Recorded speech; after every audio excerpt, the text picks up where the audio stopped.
Hey there, it's Chris. So glad you came back, and we're going to walk through the first step of the P.L.A.Y framework. And this is for those of you that want to get more out of work and more out of your projects and enjoy work more, right? So all the mores, and also satisfy your customers more. Imagine that. Have your profits be more. Have your projects come on time and under budget. That actually is possible, but we have to do some things differently. So this is the P.L.A.Y framework. The first letter, P, is for prototype and experiment. So all too often I see projects, big companies, small companies, all the places I've been and people I know, they get super high centered on let's build a giant requirements document, and then let's get estimates on that, let's talk to vendors, and let's put together net present value and ROI and all the financial models around it, and then go try to win funding from our executives or otherwise. I want to suggest something that can come in front of that and can be continuously through that, and that is prototype and experimentation. Now, a lot of times with prototypes, we immediately go to, well, I can't, this thing is too big. I have yet to find a thing that you cannot prototype, and there's some great frameworks for this. Jake Knapp has some great ones where he was at Google called design sprints. That's different than agile. Design sprints are going from an idea to something you can show a customer, however rough, in a few days. Yes, days. So it front loads all of that learning. Instead of spreading that out throughout the project and having things you learn later, you learn together as a small team, 3, 4, 5 people. You put together something that may well just be a wireframe or a drawing or a picture or a workflow, right? It's not using all the perfect data and all the perfect interfaces and everything else. You don't have to, but you can if you've got that expertise, and very quickly taking that to market. That means with as close to a real customer as you can. That sounds daunting to a lot of people because, oh my gosh, but what the results show is even showing something, what you might call messy, to a friendly end customer and get their opinion, you're going to get super valuable feedback really early on that'll help shape things. And then you go build those requirements and net present value and figure out the tech stack and all the things. But prototype on the front end as much as you can and have multiple ideas there. All too often we prototype with like one plan. Have 2, 3, 4, 5 plans and share all of them, right? It's okay to experiment a little wider there. And we've gotten conditioned at work that that's not okay. No, that's absolutely okay to have 3, 4, 5 different ideas. And that encourages thought and imagination and innovation, which is what you'll want to do things differently and better. The other thing you can do with your teams, and this is so simple and easy, is allocate 10% of the weekly time for them to work on something they really enjoy and are excited about. That does map to business things, but it might not be something you're doing yet. Now, oh my gosh, Chris, like I need all the time and they need to do the things and work hard. Yeah, I get it. I've been there. Let me tell you something. If you free up your team 10%, I'm talking like 4 hours a week here, to work on things they love, you'll have more engagement.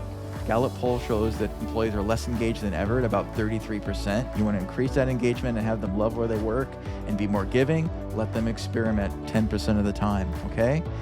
They will learn new things. Even if you don't use those new things, that learning built a much stronger base of employees and ideas. And when those ideas do come and when you might need those things, you're going to have an expertise built there you never had.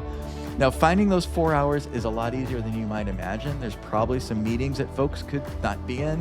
There's probably some status reports that could be automated. There's probably some simple things that can be done to free up 4 hours a week. But that continual ability for them to innovate, work on things and technologies they love that apply to your work, is going to move the dial 1,000,000% forward. I want to talk about a real practical example because all of this is based on experience and data and everything else. This isn't just something ChatGPT kicked out and I'm having fun with on YouTube, but really practical example. So I was at a previous company, unnamed, that they were working on a large project, and it was a customer-facing project using some new AI and new integration and new things. They went the same approach that just about every company does. This isn't to beat up on them. They got a giant committee together and everyone vetted what was the most important thing, and they created a pipeline and created all this structure and talked about risk and everything except playing with the technology and trying it and showing it to a customer. They did. And they did some of that, but it was very challenging the way that was structured. There were way too many people having input and no real experience or practical experience or customer feedback to move on. And this took years, right? And that's not uncommon. You might like be gasping at that and what the heck, but I'm sure there's a project at your company that you could identify with this, right? So at a certain point, my team got engaged, and we were probably the wrong team from some aspects, but probably the right from others. And we honestly didn't know that the thing was hard. We started with an attitude of, if this were easy. We prototyped in 2 environments in a couple weeks.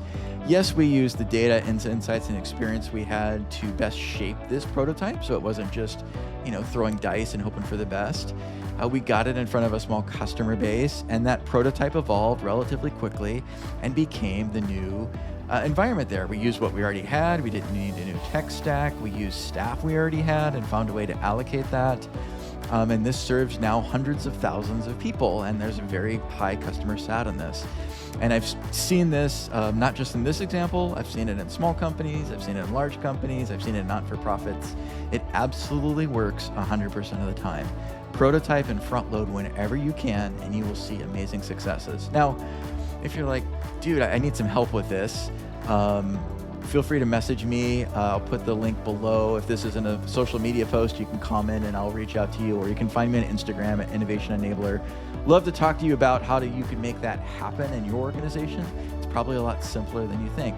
So this is the first of 4 things. They all work together. Yes, you could use any one of them and get gains, but if you use all 4, you're going to really enjoy some sizable gains. So check out the next one, which is L, the L in play, and I'll see you there.